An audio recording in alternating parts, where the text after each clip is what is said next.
Hello friends, welcome to the concept YouTube channel. मेरा नाम है विशाल चौहान और यूपीएससी सीएससी प्रीलिम्स के लिए मॉडर्न इंडियन हिस्ट्री की हमने जो सीरीज शुरू करी है उसमें आज हमें इंडियन फ्रीडम स्ट्रगल का लास्ट टॉपिक पढ़ना है, फ्रीडम विद पार्टीशन। लेकिन आज के टॉपिक पर बढ़ने से पहले स्टूडेंट्स को बताना चाहूँगा, अभी तक अगर आपने प्रीवियस सेशंस नहीं देखे हैं सो एंशिएंट, मिडिवल, मॉडर्न और कल्चर, इन सभी सीरीज को थॉरली फॉलो करें। इनमें जो सवाल मैंने पूछे हैं उनके जवाब मुझे कमेंट में दें और अपना फीडबैक जरूर प्रोवाइड करें। ये सभी सेशन आपको कॉन्सेप्ट चैनल की प्लेलिस्ट में जाकर आपको मिल जाएंगे। उसके अलावा इन सभी सेशंस के पीडीएफ आपको मिलेंगे मेरे telegram channel Chauhan sir history, और सभी स्पेशल क्लासेस के लिंक भी आपको टेलीग्राम चैनल पर मिलेंगे। इन स्पेशल क्लासेस में मैं मॉडर्न हिस्ट्री के कुछ सेशंस को करवा रहा हूं और अब आगे हिस्ट्री ऑप्शनल के सेशंस भी मैं स्पेशल क्लासेस में ही लूंगा। ऑलराइट, उसके अलावा यूपीएससी सीएससी की थोड़ा प्रिपरेशन के लिए अनअकैडमी लेकर आया आपके लिए subscription plans plus and iconic, जिसमें प्लस में आपको daily live classes, highly structured courses, live test और क्विजेज और unlimited access to the content मिलता है। प्लस से ऑलवेज बेटर रहता है आइकॉनिक प्लान्स, क्योंकि आइकॉनिक में आपको personal guidance, test analysis, expert guidelines, study material, study planner, additional features मिलते हैं।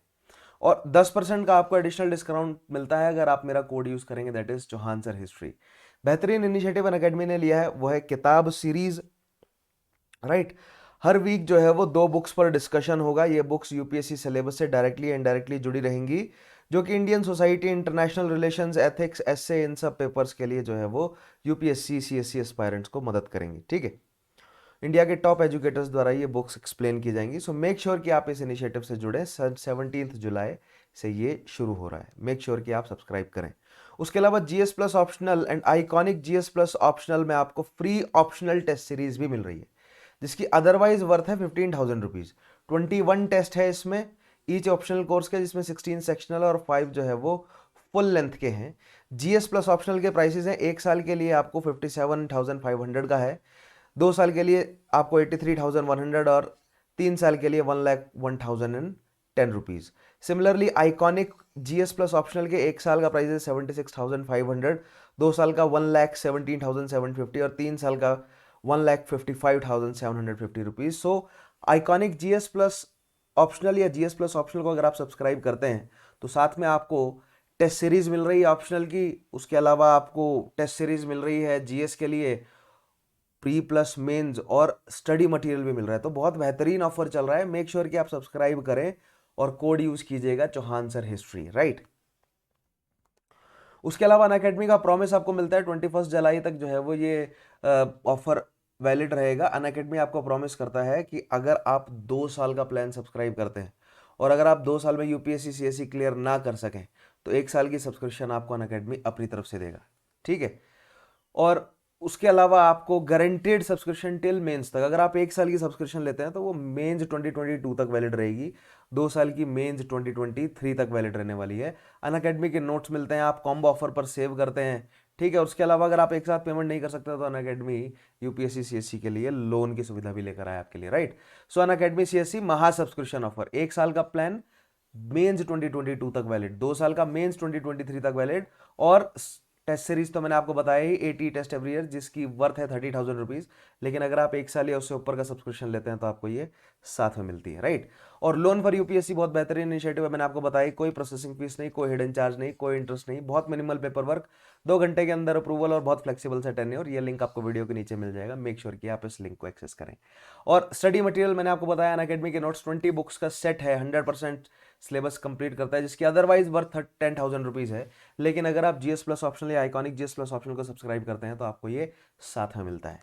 Right, Phoenix revision batches, 1 year के बैचेस, 2 साल के बैचेस 21 जुलाई से शुरू हो रहे हैं। सो मेक श्योर कि आप जुड़े और इन बैचेस के साथ मतलब अपनी जर्नी को जो है वो थॉरली शुरू करें और प्रॉपर प्रिपरेशन करें, क्योंकि 1 साल बचा है मेंस, सॉरी प्री 2022 के लिए 1 साल बचा है। राइट, अनरेवल यूपीएससी एक बहुत बेहतरीन इनिशिएटिव है अनअकैडमी का। प्री प्रैक्टिस एमसीक्यूज हैं। Right, 3 videos per day, 10 questions पर वीडियो, 5 बिगनर लेवल के, 5 एडवांस लेवल के, हिंदी और बाइलिंगुअल में अवेलेबल है।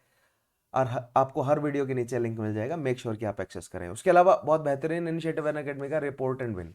अगर आपको कभी भी किसी भी वीडियो में लगता है, मेरी वीडियो में लगता है कि मैंने कोई इनअप्रोप्रिएट कंटेंट का यूज़ किया, तो आप रिपोर्ट कर सकते हैं। वीडियो के नीचे आपको लिंक मिल जाएगा।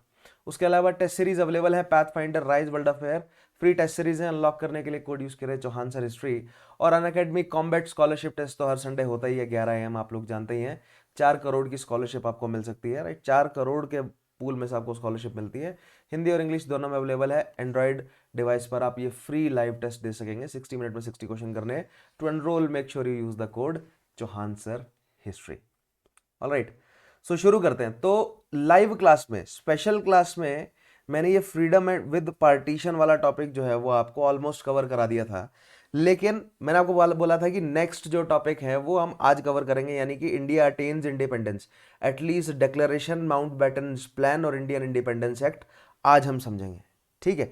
लेकिन उससे पहले डायरेक्ट एक्शन डे को हम समझने जा रहे थे, जो कि 16 अगस्त 1946 को घोषित किया गया था जिन्ना साहब द्वारा जुलाई में, ठीक है, जुलाई 1946 में। अब ये डायरेक्ट एक्शन डे तक कहानी कैसे पहुंची थी, तो मैंने आपको बैकग्राउंड बताया था कि अगस्त ऑफर आया, फेल हुआ, ठीक है, क्रिप्स मिशन आया, फेल हुआ, सीआर फॉर्मूला आया, फेल हुआ, वेवल प्लान आया, फेल हुआ, फिर कैबिनेट मिशन आया, वो भी फेल हुआ।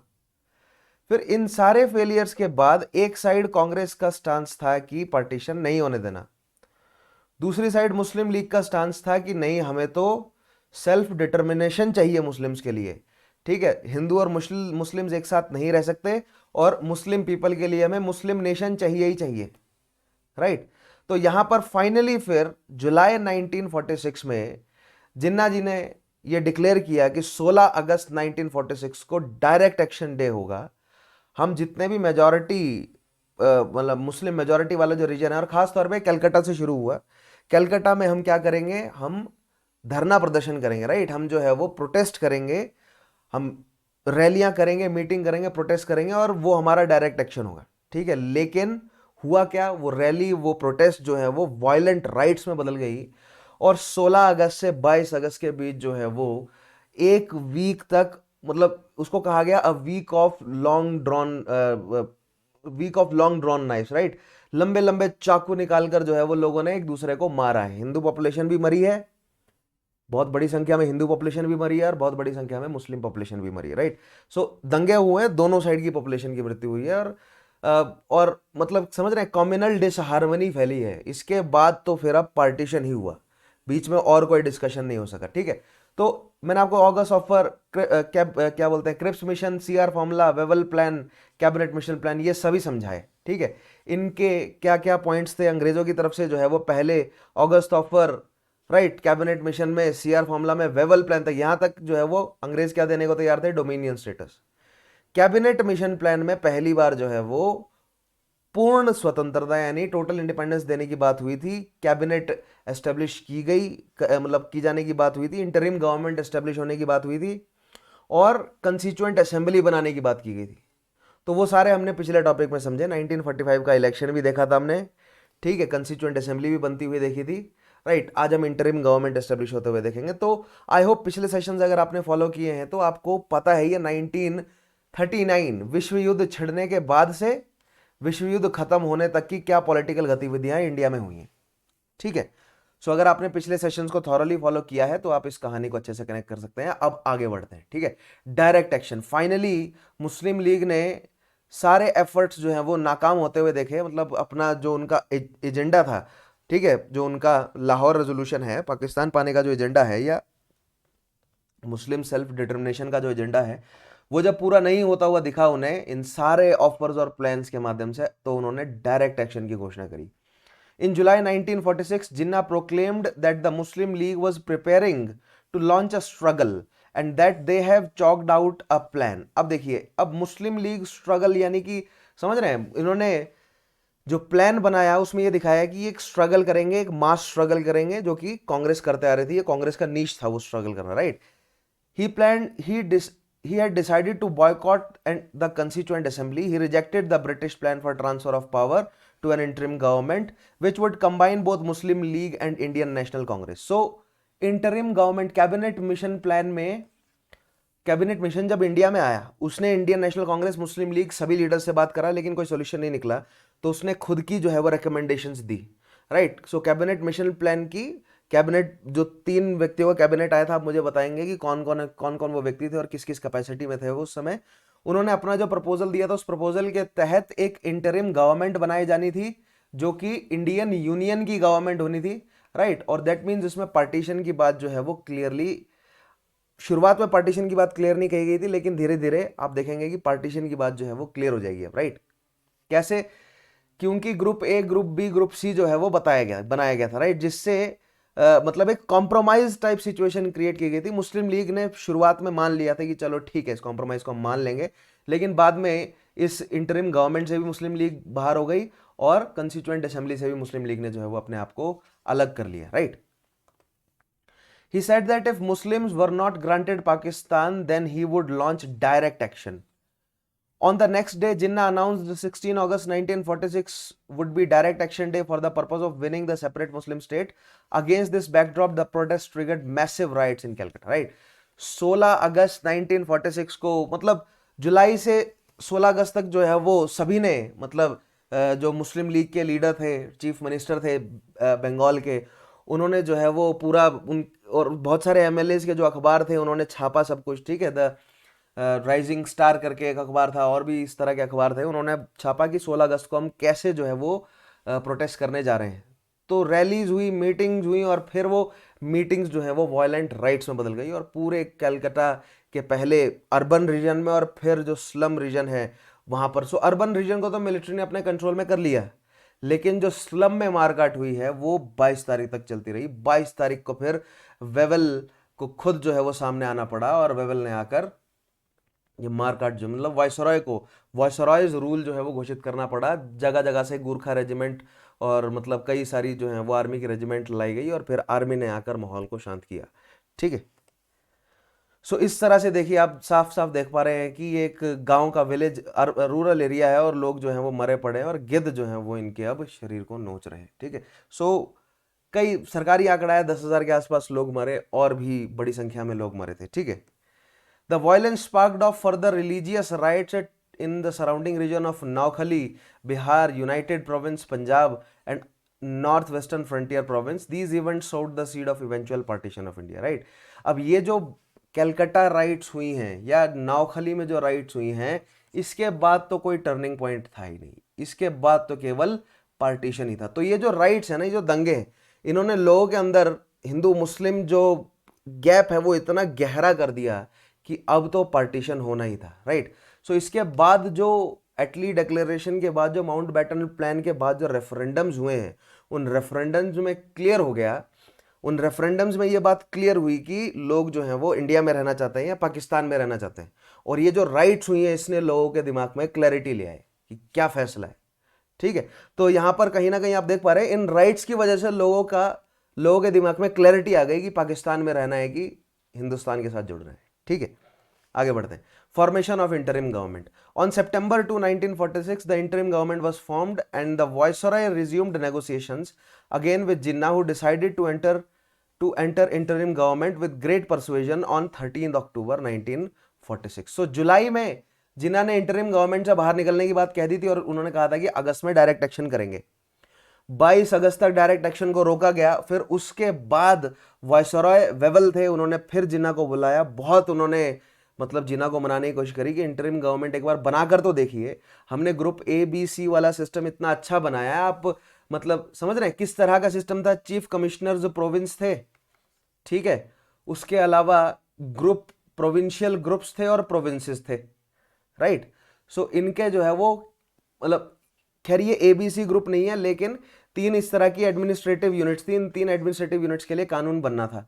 तो ग्रुप ए मैंने आपको बताया ना, Hindu dominated area, group B जो है वो Muslim dominated area, and group C, तो इनके लिए जो है वो ये इंडिविजुअल ग्रुप्स भी अपने लिए कानून बना सकते हैं, और इंटर ग्रुप भी मतलब प्रोविजंस है ना, ठीक है, दो तीन प्रोविंसेस आपस में जुड़ के जो है वो लेजिस्लेशन या एग्जीक्यूटिव के लिए कानून बना सकते हैं, ठीक है।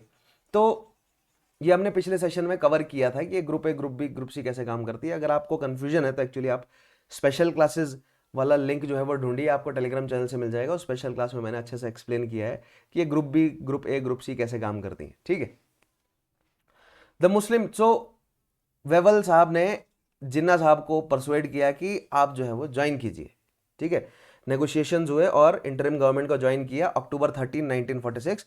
मुस्लिम लीग, अब मुस्लिम लीग अड़ी क्यों हुई थी? वो कह रही थी कि जो मुस्लिम 5 सीटें जो होंगी ना, ठीक है, इंटरिम गवर्नमेंट की, उसमें से वो पांचों की पांचों जो हैं वो मुस्लिम लीग से आनी चाहिए। तो उन्होंने नॉमिनेट किया लियाकत अली खां राजा गंजफर Ali Khan, Abdul Rab Nishtar, Chundrigar and Jogendra Nath Mandal a Hindu scheduled caste. ये सारे जो है वो मुस्लिम लीग ने अपनी तरफ से नॉमिनेशंस दिए, राइट। दूसरी दूसरी तरफ से 5 नॉमिनेशंस आए किसके? कांग्रेस के, और कांग्रेस ने मुस्लिम नॉमिनेशन नहीं दिया उस समय, ठीक है। और तब जाके एक इंटरिम गवर्नमेंट जो है वो एस्टेब्लिश हो गई। On 9 September 1946, the first meeting of Constituent Assembly was organized at Delhi but was boycotted by Muslim League. So, Constituent Assembly भी साथ में established है, इंटरिम गवर्नमेंट भी आ गई, कंस्टिट्यूएंट असेंबली की पहली मीटिंग हुई, तो ग्रुप ए बी सी वाला फंडा जो है वो मुस्लिम लीग मानने को तैयार नहीं थी पूरी तरह, ठीक है। तो मुस्लिम league boycotted the first meeting of Constituent Assembly. Ultimately, the British government decided that the decision of Constituent Assembly would not be enforced in Muslim majority areas, right?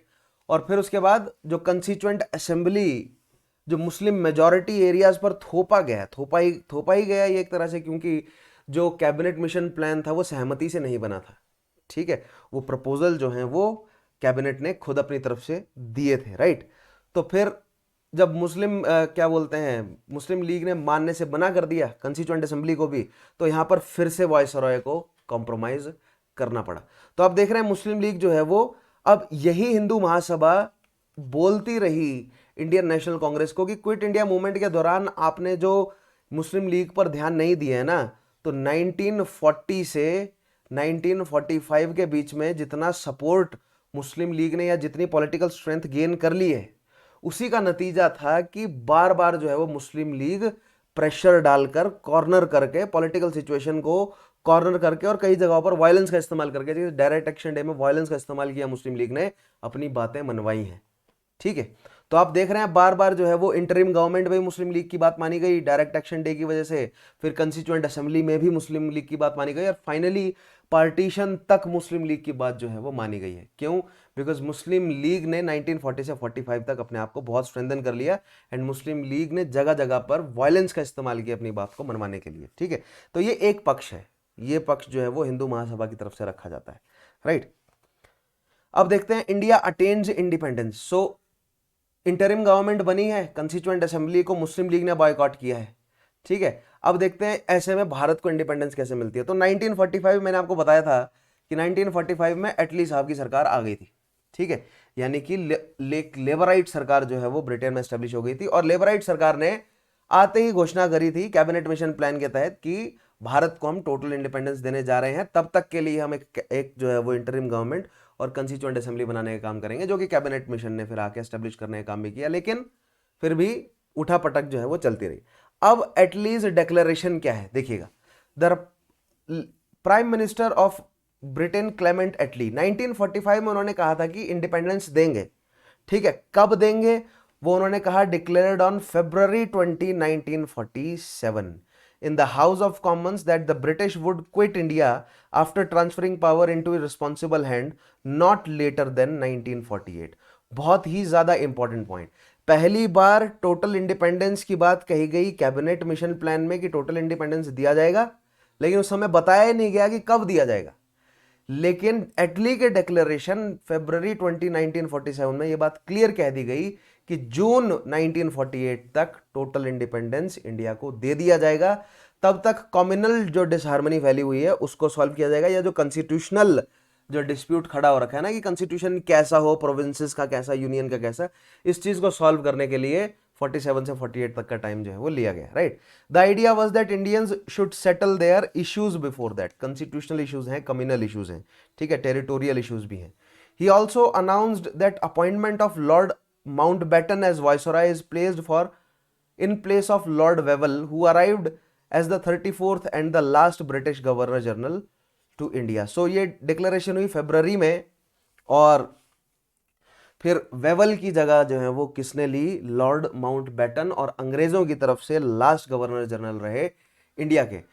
अब यहां पर लॉर्ड माउंटबेटन ने आते ही काम करना शुरू कर दिया, और जो काम उन्होंने करना चाहा उसको कहा गया डिकी वर्ड प्लान, या उसको बाल्कनाइजेशन प्लान या बल्कान प्लान कहा गया, ठीक है।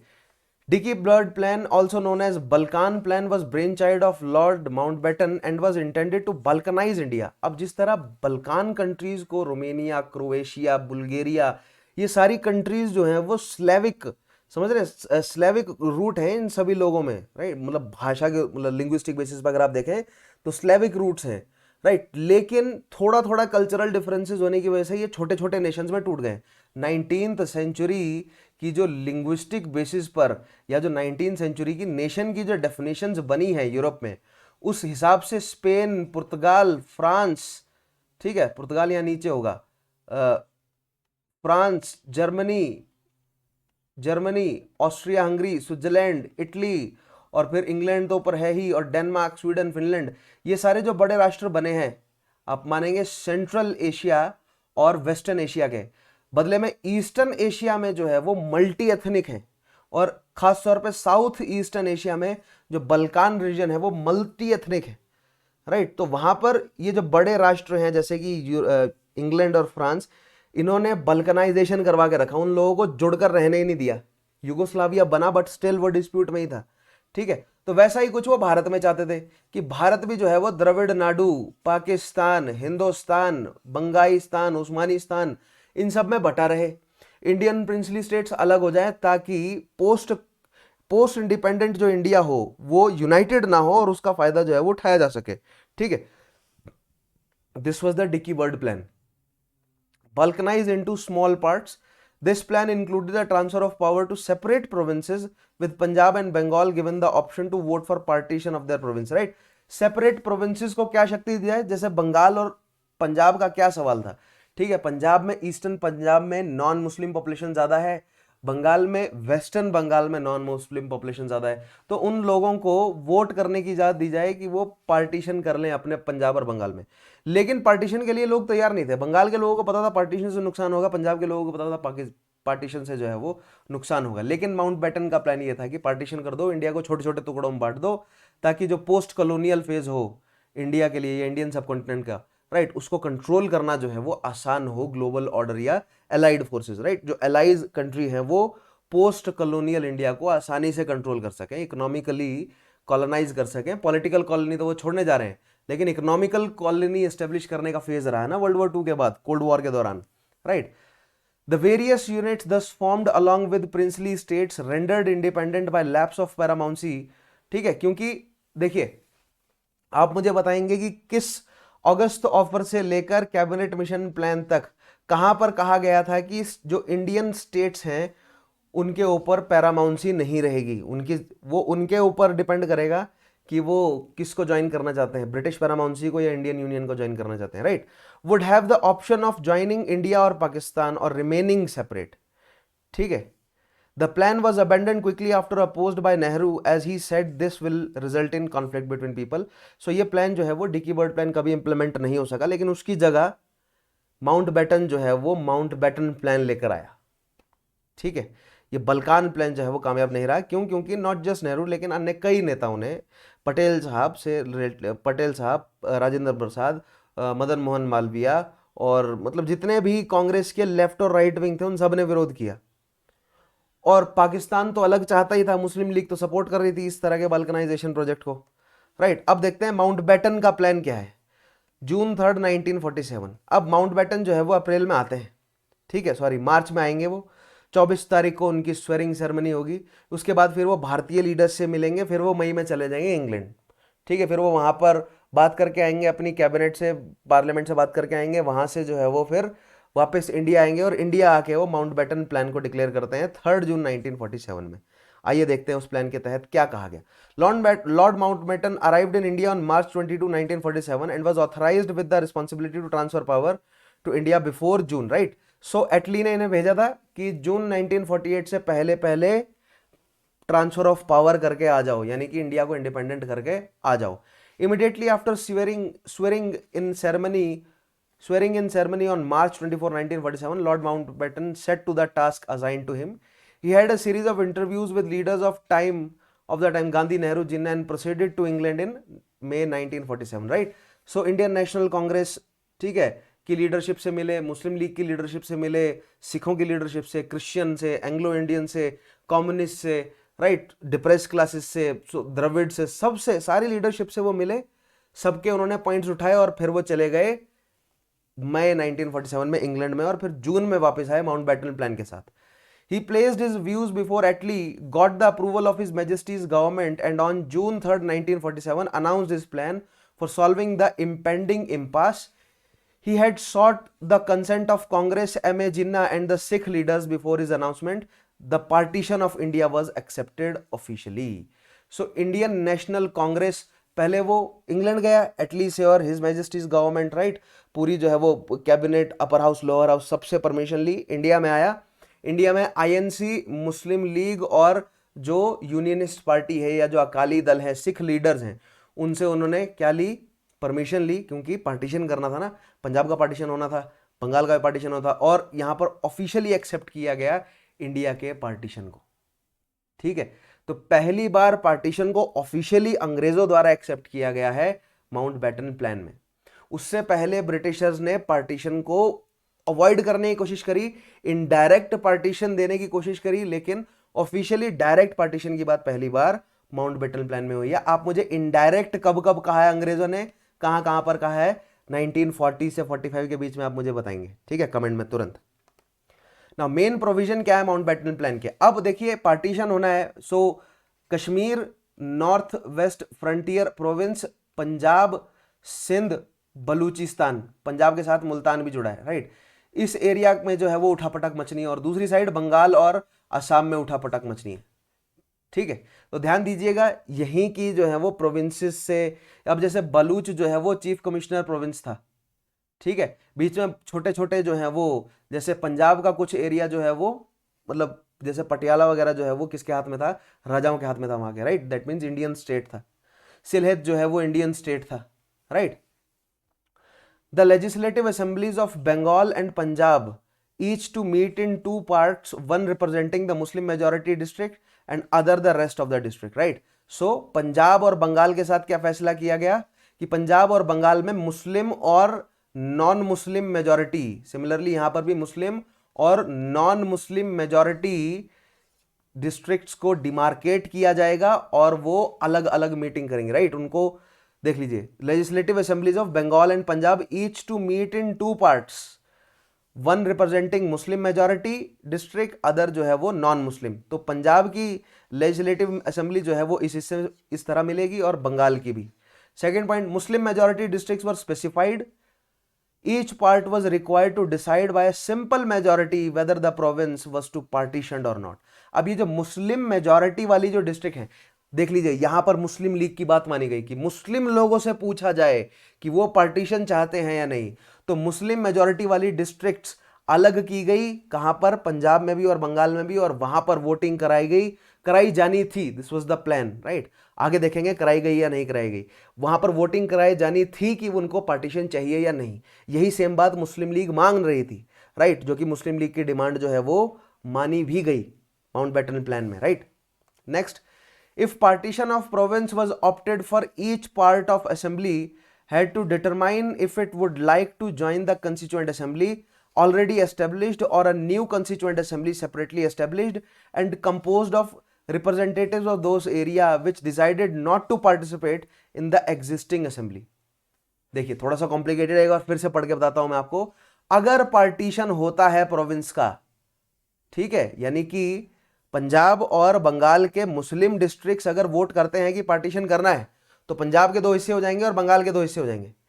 ऐसे केस में पंजाब होल प्रोविंस और बंगाल होल प्रोविंस के लिए जो कंस्टिट्यूएंट असेंबलीज बननी है, right, part of assembly, each part of assembly had to determine if it would like to join constituent assembly already established. ठीक है, जो कॉन्स्टिट्यूशन असेंबली ऑलरेडी एस्टेब्लिश हुई है ग्रुप ए बी सी वाली, right, group A B C फंडे पे, तो फंडे पे जो कंस्टिट्यूएंट असेंबली एस्टेब्लिश हुई है, तो ये जो पार्ट अलग हुए हैं ये डिसाइड करेंगे कि ये ऑलरेडी एग्जिस्टिंग कंस्टिट्यूएंट असेंबली को ज्वाइन करेंगे या कोई अलग कंस्टिट्यूएंट असेंबली इनके लिए बना दी जाए, राइट, ऑलरेडी एस्टेब्लिश्ड और a new constituent assembly separately established and composed of representatives of those areas which decided not to participate in the existing assembly। ठीक है, सो दैट मीन्स ये लोग, मान लीजिए ये पंजाब का मुस्लिम डिस्ट्रिक्ट वाला जो एरिया है ये अलग हो गया पंजाब से, राइट, अलग होना चाह रहा है, इन्होंने वोट किया, ठीक है, लेकिन इन्हीं के लोग जो हैं वो इन एबीसी वाले ग्रुपिंग में कॉन्स्टिट्यूशनल असेंबली के हिस्सा थे। अब ये मना कर दें कि अगर हम इस कॉन्स्टिट्यूशनल असेंबली का हिस्सा नहीं बनते हैं तो इनके लिए एक अलग से कॉन्स्टिट्यूशनल असेंबली एस्टेब्लिश की जाएगी, ये प्रोविजन रखा गया। आई होप आपको समझ आया होगा, थोड़ा सा कॉम्प्लिकेटेड है, एक बार रिवाइंड करके सुनिएगा फिर से समझ आ जाएगा। नेक्स्ट पॉइंट है the legislative assembly of Sindh. ये तो बात थी पंजाब और बंगाल की, अब सिंध की बात करते हैं क्योंकि सिंध के साथ गुजरात लगता हुआ एरिया है, right. Legislative assembly of Sindh had to decide at a special meeting whether Sindh as a whole should form the constituent assembly at Delhi or a new constituent assembly of areas which did not join it। ठीक है, तो सिंध को भी जो है वो मौका दिया गया कि वो दिल्ली में जो कंस्टिट्यूएंट असेंबली बन रही है उसका हिस्सा बनना चाह रहे हैं या वो अलग से कंस्टिट्यूएंट असेंबली बनाएंगे। Next, Muslim majority area of Sylhet. Sylhet में जो मुस्लिम मेजॉरिटी एरिया है in Assam had to decide by referendum. वहां पर एक रेफरेंडम कराया जाएगा, लोगों से पूछा जाएगा कि आप वेस्टर्न बंगाल या आप ईस्टर्न बंगाल के साथ जुड़ना चाहते हैं या रिमेनिंग इंडियन यूनियन के साथ जुड़ना चाहते हैं। Whether the district in question would like to remain part of Assam और join East Bengal which would form part of Pakistan. तो ये जो ईस्ट बंगाल है यहां पर सैलियत लोगों से पूछा गया कि क्या ये, क्योंकि यहां पर बंगाल के दो हिस्से किए जाएंगे, ठीक है, बंगाल जो था उस बंगाल के भी दो हिस्से होने थे ना इस तरह, ठीक है, ये यहाँ पर वेस्ट बंगाल बचेगा, ये ईस्ट बंगाल रहेगा। अब ईस्ट बंगाल में यहाँ पर सैले थे, सैले से पूछा गया कि ऊपर आसाम जो कि इंडियन यूनियन का हिस्सा बचेगा, आसाम के साथ जाएंगे या वेस्ट बंगाल में, ईस्ट बंगाल में आएंगे, तो इनके साथ भी रेफरेंडम कराया जाना है, ठीक है। ये प्लान बता रहा हूं मैं अभी आपको, इसका हुआ क्या आगे देखेंगे, राइट। मतलब इस प्लान पर कितना हद तक जो है वो लोगों ने मतलब काम किया है वो हम नेक्स्ट पार्ट में देखते हैं। Referendum was to be held in north waste frontier province. अब मैंने आपको कहा ना, Kashmir, north west frontier province, Punjab, Sindh और बलूच। सो सिंध से भी पूछा गया कि आपको अलग कंस्टिट्यूएंट असेंबली चाहिए, नहीं, पंजाब के लिए अलग जो है वो प्रोविजन था। अब नॉर्थ वेस्ट फ्रंटियर के लिए क्या था, यहां पर भी रेफरेंडम किया गया, decide whether that province would like to opt for India or join Pakistan. इनसे पूछा गया पाकिस्तान में रहना है या इंडिया में रहना है। Referendum was to be held under the aegis of governor general and in consultation with provincial government. Baluchistan was also given the right to decide whether or not to remain. Baluchistan को क्या कहा गया कि आपको जुड़ना है पाकिस्तान में या इंडिया में रहना है, बलूचिस्तान को रेफरेंडम की इजाजत दी गई। अब जब बलूचिस्तान का रेफरेंडम दिया गया, नॉर्थ वेस्ट फ्रंटियर का रेफरेंडम दिया गया, पंजाब में भी मुस्लिम मेजॉरिटी जो डिस्ट्रिक्ट्स हैं उनसे पूछा गया आपको पार्टीशन चाहिए या नहीं, तो कश्मीर में रेफरेंडम क्यों नहीं, ठीक है, तो वो हम आजादी के बाद देखेंगे कश्मीर में रेफरेंडम होगा या नहीं होगा या कैसे होगा, राइट। वो सारी चीजें हम पोस्ट इंडिपेंडेंस पीरियड के लिए पढ़ेंगे।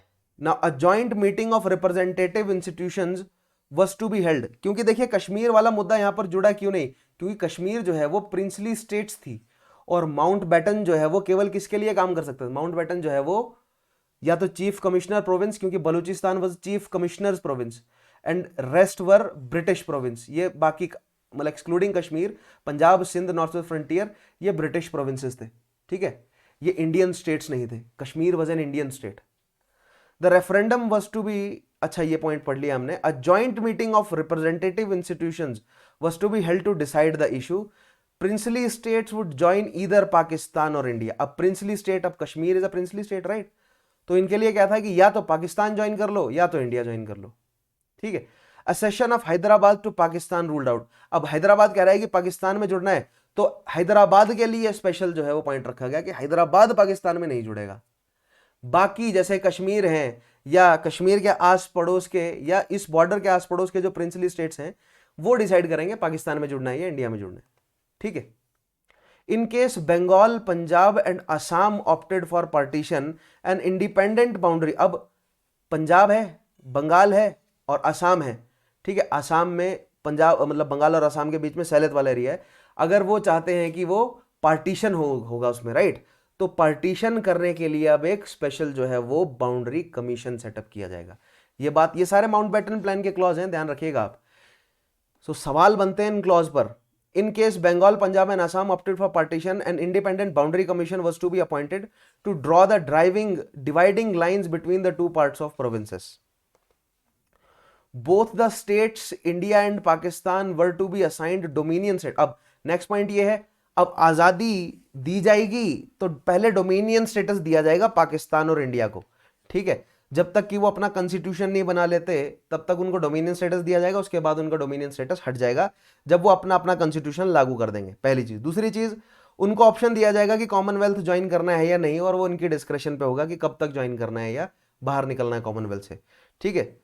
Seek membership of the British Commonwealth of Nations, though they were to be entitled to leave the British Commonwealth at later date if they so desired. So अभी Commonwealth का हिस्सा बने रहेंगे, उसके बाद जो है वो if they decide so they can leave the Commonwealth. Next, अब इंप्लीमेंटेशन कैसे हुआ, ये प्लान था, ठीक है। देख रहे हैं आप, पंजाब बंगाल के लिए क्या पॉइंट है, सिलेट के लिए क्या पॉइंट है, Sindh Baloch North waste Frontier Kashmir, इन सब के लिए क्या क्या पॉइंट्स हैं माउंटबेटन प्लान में। अब हम देखते हैं कि ये जो प्लान जो है वो किस हद तक इंप्लीमेंट हुआ। Since Congress and Muslim League had to accept the plan, they had accepted the plan, right. Had to नहीं, हैड टू वाला पॉइंट जो है वो आगे पढ़ाऊंगा मैं आपको कि करना ही पड़ा या उन्होंने अपनी सहमति से किया, ठीक है। वो हम मेंस लेवल पर जाएंगे तो डिस्कस करेंगे उस पॉइंट को, ठीक है। तो INC and Muslim league accepted the Mountbatten plan, that means they accepted the partition. और आप देख रहे हैं मुस्लिम लीग के द्वारा जो बोले गए पॉइंट है, जो डिमांड कर रही थी मुस्लिम लीग, वो एनफोर्स करवाए उन्होंने, ठीक है। तो यही बात हिंदू महासभा आईएनसी को बोलती रही कि आपने मुस्लिम लीग के लिए इतना आसान रास्ता बना दिया कि उन्होंने अपनी सारी विल जो है वो इंपोज करवा दी, राइट, पार्टीशन करवा दिया इनफैक्ट उन्होंने। Lord Mountbatten took to its implementation and the following decisions were made. Hindu members of Bengal Assembly voted for partition of Bengal on June 20, 1947 and those of Punjab did the same 3 days later. अब देखिए बहुत important point, अभी तक हिंदू लोग जो है वो partition के सपोर्ट में नहीं थे, हिंदू महासभा खास तौर पे, ठीक है। लेकिन जिस तरह का माहौल 1946-47 में दंगे का माहौल बना, उसके बाद अब हिंदू पॉपुलेशन भी पार्टीशन की तरफ तैयार हो गई और बंगाल और पंजाब के नॉन मुस्लिम पॉपुलेशन ने वोट किया कि हमें भी पार्टीशन चाहिए, ठीक है। तो यहां पर हो गया, सो बंगाल और पंजाब का पार्टीशन होना हो गया तय, ठीक है। लेजिस्लेट, अब आप कहेंगे कि बंगाल और पंजाब का पार्टीशन क्यों होना तय हो गया, ठीक है। तो मैं आपको याद दिलाता हूं कि रहमत अली साहब ने जो मैप दिया था उसमें वो पूरे पंजाब को इंक्लूड कर रहे थे, सेम वो पूरे बांग्लादेश को इंक्लूड कर रहे थे, ठीक है।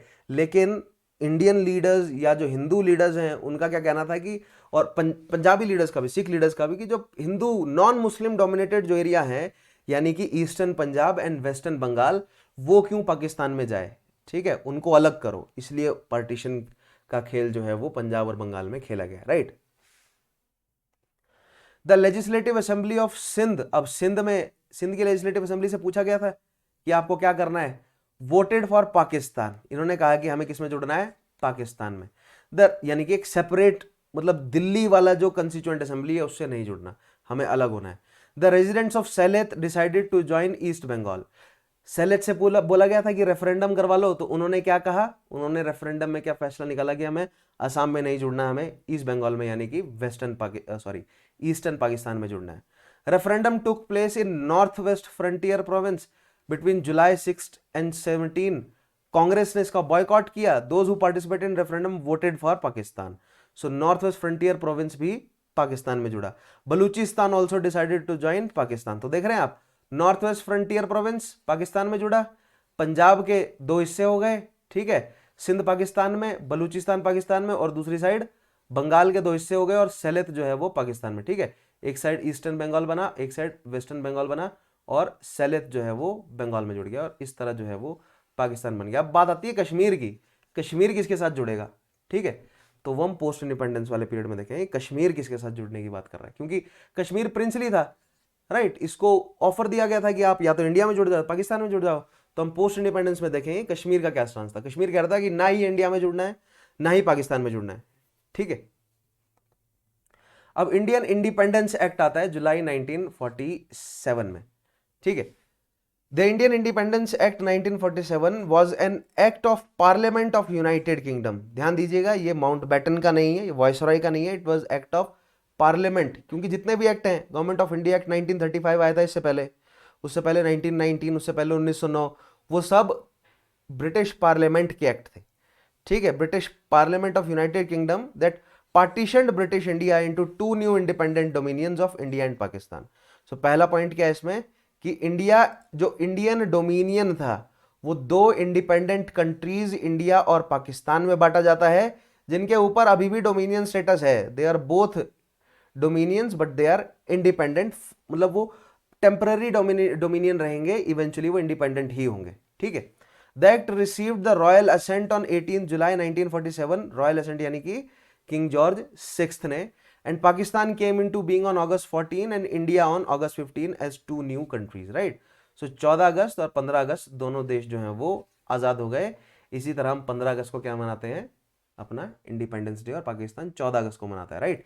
ये जुलाई 1947 और 18 जुलाई टू बी स्पेसिफिक, 18 जुलाई 1947 को ये ब्रिटिश पार्लियामेंट ने पास किया है ये एक्ट, और उसमें डेट्स लिखी थी ये 14 और 15। ठीक है। The acts most important provisions क्या क्या हैं? Division of British India into two new nation fully sovereign dominions of India and Pakistan with effect from 15 August 1947, partition of the province of Bengal and Punjab between the two new countries, right। next provision क्या है? बंगाल और पंजाब को दो हिस्से में बांटा जाए। establishment of office of governor general in each of the two countries as representatives of crown, दोनों साइड गवर्नर जनरल बने। इंडिया में माउंट बैटन को बोला गया कि जी रुक जाइए, आप गवर्नर जनरल बनिए। पाकिस्तान के गवर्नर जनरल बने थे कौन, क्या नाम उनका, मोहम्मद अली जिन्ना। ठीक है, जिन्ना साहब जो है वो पाकिस्तान के गवर्नर जनरल बने, और इस साइड माउंट बैटन भारत के गवर्नर जनरल बने, राइट। सो इस तरह था इंडिया 14 अगस्त 1947 को। ठीक है। Baluchistan, north waste frontier, Punjab, Sindh, Rajputana, ठीक है, बॉम्बे प्रेसिडेंसी, राइट। सो ये सब जो आपको ब्लू पोर्शन दिख रहा है ये प्रिंसली स्टेट्स और British India, and this was after independence, right. Jammu Kashmir ने डिसाइड करना था कि किस साइड जुड़ना है, लेकिन वेस्टर्न पाकिस्तान और ईस्टर्न पाकिस्तान इस साइड टूटा। देखिए असम, मणिपुर, त्रिपुरा, उड़ीसा, बिहार, यूनाइटेड प्रोविंस, विंध्य प्रदेश, मध्य प्रदेश, भोपाल, ठीक है, मध्य भारत, उसके अलावा बॉम्बे, मैसूर, आंध्र प्रदेश, हैदराबाद, उड़ीसा, मद्रास, त्रावणकोर, कोचीन, कूर्ग। सो ये सब जो हैं वो इंडियन स्टेट्स बने। ठीक है। और ये जो इंडियन प्रिंसलीज हैं ये इंडियन स्टेट्स में जुड़े आफ्टर इंडिपेंडेंस, मतलब मैक्सिमम ने इंस्ट्रूमेंट ऑफ एक्सेशन पे साइन कर दिया था, जिन्होंने नहीं किया उनसे करवा लिया गया। आगे हम पढ़ेंगे अगले सेशंस में। ठीक है। Confer complete legislative authority upon, next point क्या है, कंप्लीट लेजिस्लेटिव अथॉरिटी जो है वो दे दी जाए। ठीक है। Respective constituent assemblies of the two new countries. Termination of British suzerainty over princely states, जितने भी प्रिंसली स्टेट्स हैं अब वो ब्रिटिश सुजर्निटी के अंडर नहीं है, वो आजाद हैं। अब उनकी जिम्मेदारी है वो किसके ऊपर, किसके साथ जुड़ेंगे, पाकिस्तान या इंडिया। तो पाकिस्तान के साथ जो है वो कोई नहीं जुड़ा, सभी के सभी इंडिया के साथ जुड़े। एक सेलेत जो है वो पाकिस्तान के साथ जुड़ा, बाकी जो जुड़ना चाह रहे थे पाकिस्तान के साथ उनको भी भारत ने अपनी साइड जोड़ लिया। कश्मीर इंडिपेंडेंट रहना चाह रहा था, लेकिन कश्मीर जो है वो पाकिस्तान में नहीं जुड़ा, इंडिया में जुड़ा, लेकिन लड़ झगड़ कर पाकिस्तान ने कुछ एरिया जो है वो अपने कंट्रोल में कर लिया है कश्मीर का। समय आने पर हम छुड़वा लेंगे। ठीक है। with effect from 15 August 1947 and recognize the right of states to accede to the either dominion, right। किसी भी डोमिनियन के साथ वो जुड़े, उन पर राइट है, उनका राइट है, किसका, इंडियन प्रिंसलीज का। ये किस में जुड़ा है, इंडियन इंडिपेंडेंस एक्ट में जुड़ा है। ये ध्यान रखिएगा, बहुत इंपॉर्टेंट क्लॉज है। क्लॉ बाय क्लॉ जो है वो अच्छे से नोट कीजिएगा, सवाल बनता है, डायरेक्ट सेंटेंस से सवाल बनेगा। ठीक है। अबॉलिशन, अब एम्परर ऑफ इंडिया कहते हैं। ठीक है। ब्रिटिश किंग अपने आप को एम्परर ऑफ इंडिया और British queen empress of India कहते हैं। वो टाइटल्स जो है वो उनके खत्म हो गए, राइट। वो तो 18 जुलाई के टाइम ही जो है वो खत्म हो गए थे, right. British monarch, this was subsequently executed by king George 6 by royal proclamation 22 June 1948 को जो है वो अपने आप को एम्परर ऑफ इंडिया कहना उन्होंने बंद कर दिया। ठीक है। The act also made provision for division of joint property. अब जो जॉइंट प्रॉपर्टी है, यानी जैसे आर्मी है, इंडिया पाकिस्तान में बटनी थी, पैसा इंडिया पाकिस्तान में बटना था, बहुत सारे रिसोर्सेज इंडिया पाकिस्तान में बटने थे। ठीक है। Business trade guilds India Pakistan में बटने थे, बहुत सारी फैक्ट्रीज को इंडिया पाकिस्तान में बटना था। तो ये जॉइंट प्रॉपर्टी का डिवीजन किया जाएगा between the two new countries, in particular in division of armed forces, right. ये कैसे होगा, पोस्ट इंडिपेंडेंस वाले टॉपिक में समझाऊंगा। अब आखिरी में मिलती है attaining independence 15 August 1947। Lord Mountbatten the last viceroy was asked by Indian leaders to continue as governor general of India. So lord Mountbatten जो है वो गवर्नर जनरल रहे कुछ समय तक, फिर उसके बाद आप मुझे बताएंगे कि किस भारतीय को इंडिया का गवर्नर जनरल बनाया गया जब तक संविधान नहीं लागू हुआ। Jawaharlal Nehru took office prime minister of India 15 August and Sardar Vallabhbhai Patel became the home minister. Ministries आप मुझे बताएंगे कि और कौन कौन सी, कुछ एक आधी मिनिस्ट्रीज मेंशन करेंगे, फर्दर हम पढ़ेंगे आगे सेशन में, ठीक है। Meanwhile Mohammad Ali Jinnah became the governor general of Pakistan and Liaquat Ali Khan became the prime minister of Pakistan, ठीक है। और ये है मैप, देखिए बहुत इंपॉर्टेंट है, आपको ध्यान रखना है। मोहम्मद अली जिन्ना वाज द गवर्नर जनरल यानी वाइसरॉय पाकिस्तान के बने, और लियाकत अली प्राइम मिनिस्टर बने। इस साइड प्राइम मिनिस्टर क्या बोलते हैं, नेहरू साहब, होम मिनिस्टर पटेल साहब, और गवर्नर जनरल कौन बने, लॉर्ड माउंटबेटन ही रहे गवर्नर जनरल। देखिए ये था ब्रिटिश इंडिया, ये जो ब्राउन वाला पार्ट है ना, ये सारा ब्रिटिश इंडिया था। जो व्हाइट वाला पार्ट है जितना भी, ये मतलब अब फिगर आउट कीजिए इंडियन जो है वो डोमिनियंस कहां कहां पर है, ठीक है। इंडियन स्टेट्स कौन कौन सी हैं। ये जो व्हाइट वाला पार्ट है ये इंडियन प्रिंसली स्टेट्स थी। तो जो ग्रीन वाला पार्ट है ये पाकिस्तान में गया, और जो ब्राउन वाला है ये ब्रिटिश प्रोविंसेस का ये इंडिया के साथ जुड़ा। तो ये काफी इंटरेस्टिंग मैप है। पीडीएफ आपको मिल जाएगी मेरे telegram channel Chauhan sir history, वहां से इस मैप को अच्छे से स्टडी कीजिएगा। 10% का डिस्काउंट चाहते हैं तो डेफिनेटली मेरा कोड यूज करें चौहान सर हिस्ट्री। इस वीडियो को लाइक कीजिए, शेयर कीजिए, चैनल सब्सक्राइब नहीं किया तो सब्सक्राइब जरूर कीजिएगा, ठीक है। नेक्स्ट सेशन में मिलेंगे, इस टॉपिक पर क्वेश्चन करेंगे अब हम जल्द से जल्द। आपको लिंक मिल जाएगा टेलीग्राम चैनल पर, जो हम मोस्ट इंपोर्टेंट क्वेश्चन की सीरीज लेकर आऊंगा, वहां पर हम फ्रीडम विद पार्टीशन टॉपिक पर क्वेश्चंस करेंगे। अभी सेशन को मैं खत्म करता हूं, मिलता हूं आपसे अगले सेशन में। तब तक के लिए अपना ध्यान रखिए, take care, have a nice day.